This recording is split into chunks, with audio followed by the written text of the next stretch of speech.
Hi friends, welcome back to our channel. ഇന്ന് നമ്മൾ തയ്യാറാക്കാൻ പോകുന്നത് നമ്മുടെ മലബാർ ഭാഗത്തൊക്കെ ഫേമസ് ആയിട്ടുള്ള ഒരു കിഡിലൻ സ്നാക്കാണ് കേട്ടോ. ചട്ടിപ്പത്തിരി എന്ന് പറയും. ചട്ടിപ്പത്തിരി ഒട്ടുമിക്ക ആളുകൾക്ക് അറിയാൻ പറ്റും, എന്നാൽ ഒരുപാട് പേർക്ക് ഇതിനെ കുറിച്ചിട്ട് അറിയില്ല. ഭയങ്കര ടേസ്റ്റ് ആയിട്ടുള്ള റെസിപ്പിയാണ് കേട്ടോ. നമുക്കിത് സ്നാക്കായിട്ടും ഡിന്നറൊക്കെ ആയിട്ട് തയ്യാറാക്കി എടുക്കാൻ പറ്റും. അതുപോലെ തന്നെ നമ്മുടെ ശരി, അതുപോലെ തന്നെ മലബാർ ഏരിയകളിൽ ഒട്ടുമിക്ക സ്ഥലങ്ങളിൽ തന്നെ പുതിയാപ്പിള തക്കാരത്തിനൊക്കെ മെയിൻ ആയിട്ടുള്ള ഒരു ഐറ്റമാണ്. പിന്നെ നോമ്പിനൊക്കെ ഒഴിച്ചുകൂടാൻ പറ്റാത്ത ഒരു ഐറ്റമാണ് കേട്ടോ ഈ ഒരു ചട്ടിപ്പത്തിരി എന്ന് പറയുന്നത്. അപ്പോൾ മെയിനായിട്ട് എല്ലാവരും ഒരുപോലെ ഇത് ഇഷ്ടപ്പെടാനുള്ള കാരണം നമ്മൾ ഇതിൽ കൂടുതൽ എണ്ണ ഉപയോഗിക്കുന്നില്ല. ചെറുതായിട്ടൊരു ഫില്ലിങ് റെഡിയാക്കാനുള്ള കുറച്ച് എണ്ണ മാത്രമേ ഇതിൽ നമ്മൾ ഉപയോഗിക്കുന്നുള്ളൂ. അതുകൊണ്ട് തന്നെയാണ് എല്ലാവർക്കും നോമ്പിൻ്റെ സമയത്തൊക്കെ കൂടുതൽ ഇതിനെ ഇഷ്ടപ്പെടുന്നത്. അപ്പോൾ നമുക്ക് വീഡിയോയിലേക്ക് പോയാലോ? വീഡിയോയിലേക്ക് പോകുന്നത് മുന്നേ നിങ്ങൾക്ക് ഈ ചാനൽ ഇഷ്ടപ്പെടുന്നുണ്ടെങ്കിൽ പ്ലീസ് ഒന്ന് സബ്സ്ക്രൈബ് ചെയ്ത് സപ്പോർട്ട് ചെയ്യണേ. സബ്സ്ക്രൈബ് ചെയ്യുമ്പോൾ അതിൻ്റെ തൊട്ടടുത്ത് കാണുന്ന ബെല്ലൈക്കൺ ഇല്ല, അതിൽ ഓൾ എന്ന ഓപ്ഷൻ തന്നെ ക്ലിക്ക് ചെയ്യണേ. എങ്കിലേ ഞാൻ വീഡിയോസ് ഇടുന്ന സമയത്ത് നിങ്ങൾക്ക് പെട്ടെന്ന് തന്നെ നോട്ടിഫിക്കേഷനായിട്ട് കിട്ടുകയുള്ളൂ.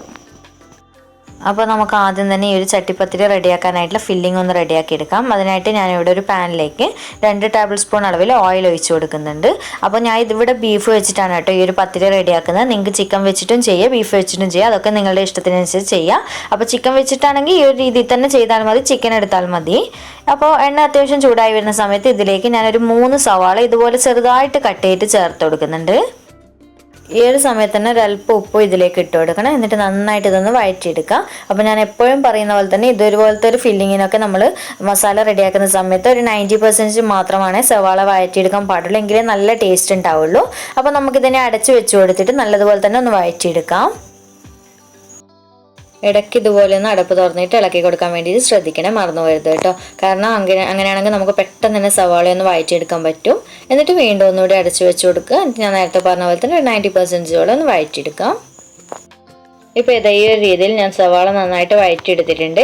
ഇനി നമുക്ക് ഇതിലേക്ക് 1 to 1.25 ടേബിൾ സ്പൂൺ വരെ ഇഞ്ചി, വെളുത്തുള്ളി, പച്ചമുളക് 3 കൂടി ഒന്നിച്ച് ചതച്ചെടുത്തിട്ട് ചേർത്ത് കൊടുക്കുക. അപ്പോൾ ഒരുപാട് പേസ്റ്റ് ആക്കിയിട്ട് ചേർക്കണ്ട കേട്ടോ, ഇങ്ങനെയാണ് കൂടുതൽ ടേസ്റ്റ് ഉണ്ടാവുള്ളൂ. ഇനി നമുക്കിത് ലോ ഫ്ലെയിമിൽ ഇട്ടിട്ട് നന്നായിട്ട് ഇതിൻ്റെ പച്ചമണമൊക്കെ മാറിക്കിട്ടുന്നവരെ ഒരു വഴറ്റിയെടുക്കാം. ഫ്ലെയിമിൻ്റെ കാര്യം പ്രത്യേകം ശ്രദ്ധിക്കണേ. ഇപ്പോൾ ഇതാ നമ്മുടെ ഇഞ്ചിയുടെയും വെളുത്തുള്ളിയുടെയൊക്കെ പച്ചമണം മാറി വന്നതിന് ശേഷം ഞാൻ ഇതിലേക്ക് ഒരു 350 ഗ്രാമോളം ബീഫ് എടുത്തിട്ടുണ്ട്. ബീഫ് ഞാൻ കുക്കറിൽ കുറച്ച് മഞ്ഞൾപ്പൊടി, ഉപ്പും മുളക് പൊടിയും മാത്രം ഇട്ടിട്ട് വേവിച്ചിട്ടുള്ളതാണ് കേട്ടോ. എന്നിട്ട് കൈ വെച്ചിട്ടൊന്ന് കട്ട് ചെയ്ത് എടുത്തിട്ടുള്ളതാണ്. അപ്പോൾ നമ്മളൊന്ന് പിച്ചെടുക്കാന്നൊക്കെ പറയില്ല, ആ ഒരു രീതിയിൽ. അപ്പോൾ വേവിക്കുന്ന സമയത്ത് ഞാൻ ഒട്ടും തന്നെ വെള്ളമൊന്നും ഒഴിച്ചിട്ടില്ല കേട്ടോ. എന്നിട്ട് നന്നായിട്ട് ഇതുപോലെ മിക്സ് ചെയ്ത് കൊടുക്കാം. അപ്പോൾ ബീഫിൻ്റെ കറക്റ്റ് ഒരു അളവ് പറയണമെന്നില്ല, കാരണം നിങ്ങൾക്ക് എത്രയാണ് താല്പര്യം അതിനനുസരിച്ചിട്ട് എടുക്കുക കേട്ടോ. ഇതിനൊന്നും അങ്ങനെ ഒരു കറക്റ്റ് അളവൊന്നും ഇല്ല. അപ്പോൾ നന്നായിട്ട് മിക്സ് ചെയ്ത് കൊടുത്തതിന് ശേഷം ഇതിലേക്ക് ആദ്യം തന്നെ 1/4 ടീസ്പൂൺ മഞ്ഞൾപ്പൊടി ചേർത്ത് കൊടുക്കുക. അടുത്തത് ഇതിലേക്ക് 1 ടീസ്പൂൺ കാശ്മീരി ചില്ലി പൗഡറാണ് കേട്ടോ ഞാൻ ചേർത്ത് കൊടുക്കുന്നത്. അപ്പോൾ നിങ്ങളുടെ കയ്യിൽ കാശ്മീരി ഇല്ലെങ്കിൽ എരിവുള്ള മുളക് പൊടിയാണെങ്കിൽ ഇത്രയൊക്കെ വേണ്ട കേട്ടോ, കുറച്ചൊന്ന് നിങ്ങൾ, കാരണം ഓൾറെഡി നമ്മൾ വേവിക്കുന്ന സമയത്തൊക്കെ മുളക് പൊടി ഇടുന്നുണ്ടല്ലോ. അപ്പോൾ അത് നോക്കിയിട്ട് ചെക്ക് ചെയ്തിട്ട് ആവശ്യമുള്ളതിനനുസരിച്ച് ഇട്ട് കൊടുക്കണേ. അടുത്തത് ഇതിലേക്ക് 1/2 ടീസ്പൂൺ ഗരം മസാലപ്പൊടി ചേർത്ത് കൊടുക്കുക. അടുത്തത് 1 ടീസ്പൂൺ ബീഫ് മസാലപ്പൊടി ചേർത്ത് കൊടുക്കുക. ഇനി നമുക്ക് നന്നായിട്ട് ഇതൊന്ന് മിക്സ് ചെയ്ത് കൊടുക്കുക. ഒരു 2-3 മിനിറ്റ് ഒന്ന് നന്നായിട്ട് ലോ ഫ്ലെയിമിൽ ഇട്ടിട്ട് തന്നെ മിക്സ് ചെയ്ത് കൊടുക്കണേ, എങ്കിലേ നമ്മുടെ സവാളയുടെയും ബീഫിൻ്റെ ഒക്കെ എല്ലാ ഭാഗത്തും ഈ പൊടികളൊക്കെ ഒന്ന് പിടിച്ചു കിട്ടുള്ളൂ. അടുത്തത് ലാസ്റ്റ് ഇതിലേക്ക് നമുക്ക് കുറച്ച് മല്ലിയിലയും അതുപോലെ തന്നെ കറിവേപ്പിലയും ചെറുതായിട്ട് കട്ട് ചെയ്തിട്ട് ചേർത്ത് കൊടുക്കുക. എന്നിട്ട് നല്ലതുപോലെ തന്നെ ഒന്ന് മിക്സ് ചെയ്ത് കൊടുക്കുക. അതുപോലെ തന്നെ നിങ്ങളൊരു കാര്യം ചെയ്യണേ, നിങ്ങൾ കമൻറ്റ് ചെയ്യുന്ന സമയത്ത് നിങ്ങളുടെ നാട്ടിൽ ഇതുപോലത്തെ ചട്ടിപ്പത്തിരി റെസിപ്പിയൊക്കെ ഉണ്ടെങ്കിൽ ഒന്ന് കമൻറ്റ് ചെയ്യും കേട്ടോ. കാരണം എനിക്കൊന്ന് ജസ്റ്റ് ഒന്ന് അറിയാൻ വേണ്ടിയിട്ട് എവിടെയൊക്കെ ഉണ്ട് ചട്ടിപ്പത്തിരിയൊക്കെ എന്നുള്ളത്. കാരണം എനിക്കറിയില്ല കൂടുതൽ എവിടെയൊക്കെ ഉണ്ട് എന്നുള്ളത്. എനിക്കിപ്പോൾ കണ്ണൂരൊക്കെ കൂടുതലായിട്ട് ഇതുള്ളത് കൊണ്ട് എനിക്കറിയാം, എൻ്റെ നാട്ടിലെ കാര്യം ആയതുകൊണ്ട് എനിക്കറിയാൻ പറ്റും. അപ്പോൾ നിങ്ങൾ മറ്റു നാട്ടിലെ കാര്യങ്ങൾ എനിക്ക് അറിയാൻ വേണ്ടിയിട്ടൊരു ഇഷ്ടം ഉണ്ടാവുമല്ലോ നമുക്ക്, അങ്ങനെ വേണ്ടിയിട്ടാണ് കേട്ടോ, ജസ്റ്റ് ഒന്ന് പറയണേ. ഇനി ഈ ഒരു സമയത്ത് ഞാൻ ഇതിലേക്ക് ഒരു അല്പം ഉപ്പിൻ്റെ കുറവുള്ളത് കൊണ്ട് കുറച്ച് ഉപ്പും കൂടി ഇട്ട് കൊടുത്തിട്ടുണ്ട്. ഇത് നന്നായിട്ട് നമുക്കൊന്ന് മിക്സ് ചെയ്ത് കൊടുക്കാം. ഇനി നമുക്കിത് ലോ ഫ്ലെയിമിൽ ഇട്ടിട്ട് ഒരു 5 മിനിറ്റോളം ഒന്ന് അടച്ചു വെച്ച് കൊടുക്കുക, എങ്കിലും ഒരു പ്രത്യേക ടേസ്റ്റ് കിട്ടും കേട്ടോ ഫില്ലിങ്ങിന്. അതുപോലെ തന്നെ നിങ്ങൾ ചിക്കനെ ഉപയോഗിക്കുന്നതാണെങ്കിൽ ഞാൻ പറയുന്ന ഈ സെയിം മെത്തേഡ് തന്നെ ഫോളോ ചെയ്താൽ മതി. പക്ഷേ ഈ ഒരു ബീഫിന് പകരം ചിക്കൻ ഇട്ട് കൊടുത്താൽ മതി കേട്ടോ. ഇപ്പോൾ ഏതാണ്ട് 5 മിനിറ്റൊക്കെ കഴിഞ്ഞതിന് ശേഷം ഞാൻ അടപ്പ് തുറന്ന് നോക്കുന്നുണ്ട്. നിങ്ങൾക്ക് ഈ വീഡിയോ കാണുന്നുണ്ടോ എന്നറിയില്ല, ചെറുതായിട്ട് ആവിയൊക്കെ വന്നിട്ട് നമ്മുടെ ഫില്ലിങ് നല്ല സ്മെല്ലൊക്കെ വരുന്നുണ്ട് കേട്ടോ. ഈ ഒരു സമയത്ത് നല്ല സെറ്റായി വന്നിട്ടുണ്ട്. ഇനി നമുക്ക് ഇതുപോലെ ഒന്ന് ഇളക്കി കൊടുത്തതിന് ശേഷം ഫ്ലെയിം ഓഫ് ചെയ്ത് കൊടുക്കാം.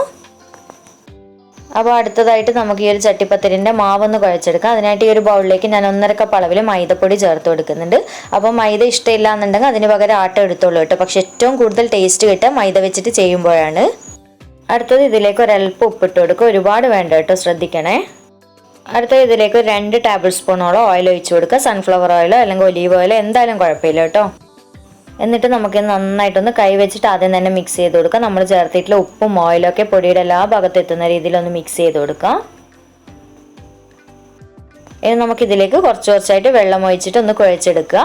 അപ്പോൾ കുഴച്ചെടുക്കുമ്പോൾ പ്രത്യേകം ശ്രദ്ധിക്കുക, ഒരുപാട് വെള്ളം ആവരുത്. മൈദ ആയതുകൊണ്ട് തന്നെ പെട്ടെന്ന് കൂടാൻ ചാൻസ് ഉണ്ട്. അപ്പോൾ ഇതുപോലെ കുറച്ചായിട്ട് മാത്രം ഒഴിച്ചു കൊടുക്കുക. അപ്പോൾ പച്ചവെള്ളം തന്നെയാണ് ഞാൻ എടുത്തിട്ടുള്ളത്.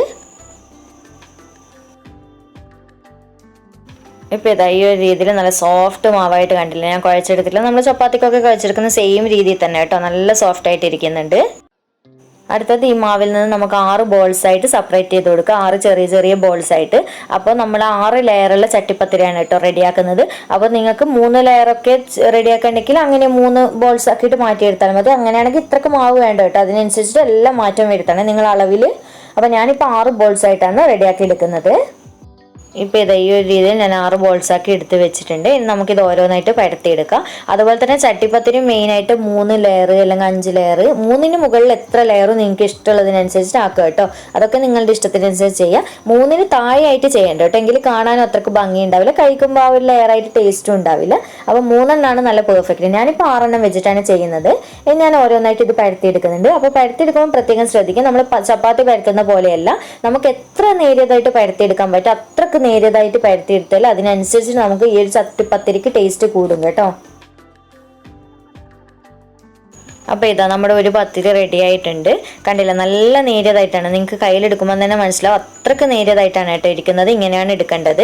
അപ്പോൾ ഈ ഒരു പത്തിരിൻ്റെ സൈസ് എന്ന് പറയുന്നത് നിങ്ങൾ ഏതിലാണോ പത്തിരി സെറ്റ് ചെയ്യാൻ വേണ്ടി ഉപയോഗിക്കുന്ന പോളപ്പാത്രം ഉണ്ടല്ലോ, പോളയൊക്കെ ചുടുന്ന, അപ്പം ഞാൻ ഈ ഒരു പാത്രത്തിലാണ് കേട്ടോ സെറ്റ് ചെയ്യാൻ ഉപയോഗിക്കുന്നത്. അതുകൊണ്ട് ഞാൻ കണ്ടില്ല ഈ ഒരു ഇതിലിട്ടിട്ട് നോക്കുന്നുണ്ട്, കണ്ടില്ല വലുപ്പം കറക്റ്റാണ്. ഞാൻ ഏതാണ്ട് ഈ ഒരു സൈസിലാണ് പരത്തിയിട്ടുള്ളത്. അപ്പം നിങ്ങൾ ഏത് പാത്രത്തിലാണോ സെറ്റ് ചെയ്യാൻ വേണ്ടി വെക്കുന്നത് ആ ഒരു പാത്രത്തിൻ്റെ അളവിലായിരിക്കണം നിങ്ങൾ പരത്തിയെടുക്കുന്ന പത്തിരിയുടെ വലിപ്പം. അത് മാത്രം ഒന്ന് ശ്രദ്ധിച്ചാൽ മതി, ബാക്കിയൊക്കെ ഈസി ആയിട്ട് ചെയ്യാൻ പറ്റും. അപ്പോൾ എൻ്റെ ഇതിപ്പോൾ നിങ്ങൾക്ക് കാണാൻ പറ്റില്ല, കറക്റ്റായിട്ട് പാകത്തിനാണല്ലോ അളവുള്ളത്. അപ്പോൾ ഇതുപോലെ നിങ്ങൾ ചെയ്തെടുക്കണേ. ഇനി നമുക്ക് ഓരോ പത്തിരിയായിട്ട് ചുട്ടെടുക്കാൻ വേണ്ടിയിട്ട് തുടങ്ങാം. അപ്പോൾ ഞാൻ ഈ ഒരു പാനിലേക്ക് പത്തിരി ഇട്ട് കൊടുത്തിട്ടുണ്ട്. ഇനി നമുക്ക് ലോ ടു മീഡിയം ഫ്ലെയിമിൽ ഇട്ടിട്ട് ചുട്ടെടുക്കുക. അപ്പോൾ ചുട്ടെടുക്കുക എന്ന് പറയുമ്പോൾ നമ്മൾ ചപ്പാത്തിയൊക്കെ ചുട്ടെടുക്കുന്ന പോലെ ഒരുപാട് സമയമൊന്നും ചുട്ടെടുക്കേണ്ട ആവശ്യമില്ല കേട്ടോ, ഒന്ന് വാട്ടിയെടുത്താൽ മതി. അപ്പോൾ ലോ ടു മീഡിയം ഫ്ലെയിമിൽ ഇട്ടിട്ട് തിരിച്ചും മറിച്ചൊക്കെ ഇട്ടിട്ട് വാട്ടിയിട്ട് കൊടുക്കുക. അതുപോലെ തന്നെ ഇതിൽ എണ്ണയൊന്നും ഒട്ടും ഒഴിക്കരുത് കേട്ടോ, ജസ്റ്റ് ഒന്ന് വാട്ടി കൊടുത്താൽ മാത്രം മതി. ഇപ്പം നിങ്ങൾക്ക് കാണാൻ പറ്റുന്നുണ്ടല്ലോ മുകൾ ഭാഗം കളറൊക്കെ മാറി വന്നത്. അപ്പോൾ തിരിച്ചിട്ട് കൊടുക്കുക. അതുപോലെ 1-2 തവണ തിരിച്ചിട്ട് കൊടുത്തിട്ട് നമുക്ക് എടുക്കാം കേട്ടോ.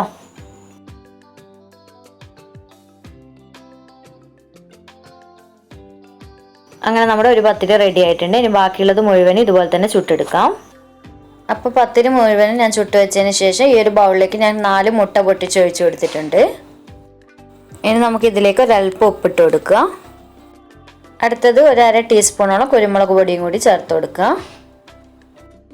ഇനി നമുക്കൊന്ന് ജസ്റ്റ് ഒന്ന് മിക്സ് ചെയ്ത് കൊടുത്തതിന് ശേഷം ഈ ഒരു മിക്സിലേക്ക് ഒരല്പം പാൽ ഒഴിച്ചിട്ട് വേണം നമ്മളിത് നന്നായിട്ട് മിക്സ് ചെയ്തെടുക്കാനായിട്ട്.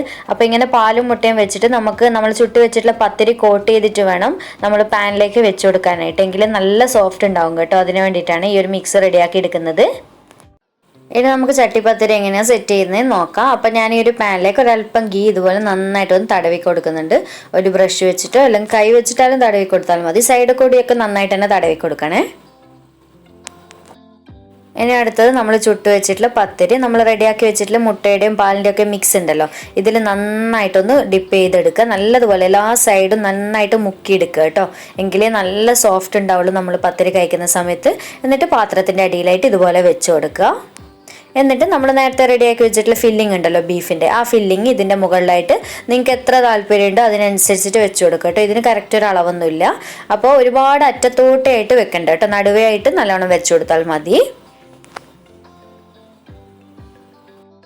ഇനി അടുത്ത ലെയറിൽ വീണ്ടും നമ്മൾ ചുട്ട് വെച്ചിട്ടുള്ള പത്തിരി എടുക്കുക. ഈ ഒരു മുട്ട മിക്സിയിലേക്ക് ഒന്ന് മുക്കി കൊടുക്കുക. എന്നിട്ട് വീണ്ടും ഇതിൻ്റെ മുകളിലായിട്ട് വെച്ച് കൊടുക്കുക കേട്ടോ. എന്നിട്ട് ഇതന്നെ റിപ്പീറ്റ് ചെയ്തുകൊണ്ട് നിൽക്കുക. നമ്മൾ ചുട്ട് വെച്ചിട്ടുള്ള പത്തിരി തീരുന്നത് വരെ, ഫില്ലിംഗ് ഒക്കെ എത്തുന്നത് വരെ ഒന്ന് വെച്ച് കൊടുക്കുക. അപ്പോൾ ഫില്ലിംഗ് നിങ്ങൾക്ക് ഇഷ്ടമുള്ള അനുസരിച്ച് തന്നെ വെച്ച് കൊടുക്കുക വീണ്ടും. അപ്പോൾ ഇതുപോലെ 2 ലെയർ വെച്ചതിന് ശേഷം ഞാനിവിടെ 2 മുട്ട ഒന്ന് പുഴുങ്ങിയെടുത്തിട്ടുണ്ടായിരുന്നു. അപ്പോൾ അത് ഇതുപോലെ വട്ടത്തിൽ ചെറുതായിട്ട് കട്ട് ചെയ്തിട്ട് ഇതുപോലെ എല്ലാ സൈഡിൽ കൂടി ഒന്ന് വെച്ച് കൊടുത്താൽ നമുക്ക് ഈ ചട്ടിപ്പത്തിരി കഴിക്കുന്ന സമയത്ത് നല്ല ടേസ്റ്റ് ഉണ്ടാവും കേട്ടോ.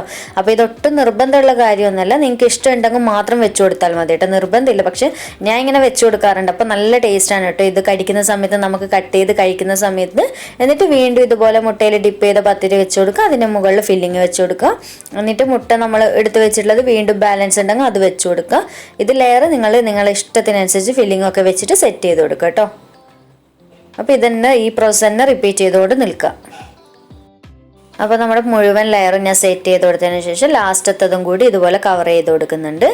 നന്നായിട്ട് പ്രസ് ചെയ്ത് കൊടുക്കുക. ഇനി നമ്മൾ എടുത്ത് വെച്ചിട്ട് മുട്ട മിക്സ് എന്തായാലും ബാക്കി ഉണ്ടാവും കേട്ടോ കുറച്ച്. അപ്പോൾ എന്ത് ചെയ്യണമെന്ന് വെച്ച് കഴിഞ്ഞാൽ സൈഡ് കൂടി ആദ്യം റൗണ്ടായിട്ട് ഒഴിച്ചു കൊടുത്തതിന് ശേഷം മുഴുവനായിട്ട് ഈ ഒരു മിക്സ് ഇതുപോലെ ഒഴിച്ചു കൊടുക്കുക. അപ്പോൾ നല്ല ഭംഗി ഉണ്ടാവും സൈഡൊക്കെ കാണാനായിട്ട് കേട്ടോ, അതിന് വേണ്ടിയിട്ടാണ്. അപ്പോൾ ഈ ഒരു സ്റ്റെപ്പ് എന്തായാലും ചെയ്യണം. നിങ്ങൾക്ക് മുട്ട മിക്സ് അഥവാ തീർന്നു കഴിഞ്ഞാൽ തന്നെ ഒരു മുട്ടയെങ്കിലും അടച്ചിട്ട് ഒന്ന് ഇതുപോലെ ചെയ്ത് കൊടുക്കണേ, എങ്കിലേ സൈഡൊക്കെ നല്ല പെർഫെക്റ്റ് ആയിട്ട് കിട്ടുള്ളൂ. അതുമാത്രമല്ല നമ്മുടെ സൈഡൊക്കെ ചെറിയതായിട്ട് ഗ്യാപ്പൊക്കെ ഉണ്ടാവും, കാരണം നമ്മൾ പരത്തിയിട്ടുള്ള പത്തിരിയൊക്കെ എല്ലാം ഒരേ സൈസിലാവണം എന്നില്ലല്ലോ ചില സമയത്ത്. അങ്ങനെയാണെങ്കിൽ ഈ ഒരു മുട്ട മിക്സ് ഒഴിച്ചു കൊടുക്കുന്നത് കൊണ്ട് ആ ഒരു സൈഡൊക്കെ നല്ല രീതിയിൽ കവറായിട്ട് കിട്ടും. ഇനി ഞാൻ ഇത് അടച്ചു വെച്ച് കൊടുത്തതിന് ശേഷം സ്റ്റൗ ഓൺ ചെയ്ത് വെച്ച് കൊടുത്തിട്ടുണ്ട്. അപ്പോൾ ഇതുപോലെ അടിയിലായിട്ട് പഴയ എന്തെങ്കിലും ഒരു പാനോ എന്തെങ്കിലും ഒന്ന് അടിയിൽ വെച്ച് കൊടുക്കുക കേട്ടോ, എങ്കിലും നമുക്ക് അടിക്കൊന്നും പിടിക്കാതെ നല്ല ഭംഗിയിൽ തന്നെ കിട്ടും. അതുപോലെ തന്നെ ആദ്യം തന്നെ വെച്ച് കൊടുത്ത ഉടനെ ഒരു 5 മിനിറ്റോളം ഹൈ ഫ്ലെയിമിൽ ഇട്ട് കൊടുക്കുക. പിന്നീട് ലോ ഫ്ലെയിമിൽ ഇട്ടിട്ട് ഒരു 25 മിനിറ്റ് ചുരുങ്ങിയത് എന്തായാലും വേവാനായിട്ട് വേണം, ആ സൈഡൊക്കെ ഒന്ന് സെറ്റായി വരാൻ വേണ്ടിയിട്ട്. അപ്പോൾ നിങ്ങൾ സമയം ചിലവരുടെ ഫ്ലെയിമിനനുസരിച്ച് വ്യത്യാസം വരും കേട്ടോ. അപ്പോൾ ഒരു 10-20 മിനിറ്റ് ആയി കഴിഞ്ഞാൽ ഒന്ന് അടപ്പ് തുറന്നിട്ട് ചെക്ക് ചെയ്താൽ മതി വെന്തോ എന്നുള്ളത്. മുട്ടയൊക്കെ സൈഡൊക്കെ സെറ്റായിട്ട് ഗ്യാപ്പൊക്കെ വന്നിട്ടുണ്ടോ, നമുക്ക് തിരിച്ചിട്ട് പറ്റുന്നുണ്ടോ എന്നുള്ളത് ഒന്ന് ചെക്ക് ചെയ്യണേ. ഇപ്പം കറക്റ്റ് 25 മിനിറ്റ് ആയതിനു ശേഷം കണ്ടില്ലേ, ഞാൻ ഏതാണ്ട് ഒരു 1/4 മണിക്കൂറൊക്കെ കഴിഞ്ഞതിന് ശേഷം അടുപ്പ് തുറന്നിട്ട് ചെക്ക് ചെയ്തിട്ടുണ്ടായിരുന്നു. ഇപ്പം കറക്റ്റ് 25 മിനിറ്റ് ആയിട്ടുണ്ട്. ഇതുപോലെ ഒരു സ്പൂണോ സ്പാച്ചിലോ എന്തെങ്കിലും വെച്ചിട്ട് ചെക്ക് ചെയ്യട്ടോ. നിങ്ങൾക്ക് സൈഡൊക്കെ കാണുമ്പോൾ മനസ്സിലാകുന്നില്ല, പറ്റി പിടിച്ചിട്ടൊന്നുമില്ല. മുട്ടയൊക്കെ നന്നായിട്ട് ആറിയതിന് ശേഷം സൈഡൊക്കെ നന്നായിട്ട് ഗ്യാപ്പായി വിട്ട് വന്നിട്ടുണ്ട്. ഇനി നമുക്കിത് വേറൊരു പാനിലേക്ക് തിരിച്ചിട്ട് കൊടുക്കാം. ഇതാ നിങ്ങൾക്ക് കാണുമ്പോൾ തന്നെ മനസ്സിലാവുന്നുണ്ടാവും, കണ്ടില്ലേ, പെട്ടെന്ന് തന്നെ സ്പാച്ചിൽ നന്നായിട്ട് ഇളക്കിയെടുക്കാൻ പറ്റുന്നുണ്ട്, പ്രശ്നമൊന്നുമില്ല. ഇനി നമുക്ക് വേറൊരു പാനിലേക്ക് തിരിച്ചിട്ട് കൊടുക്കുക. ഈ ഒരു മുകൾ ഭാഗം കൂടി നമുക്കൊന്ന് സെറ്റ് ചെയ്തെടുക്കണമല്ലോ. അപ്പോൾ കണ്ടില്ലേ, പാത്രത്തിൽ നിന്ന് തന്നെ പെട്ടെന്ന് വിട്ട് കിട്ടുന്നുണ്ട്.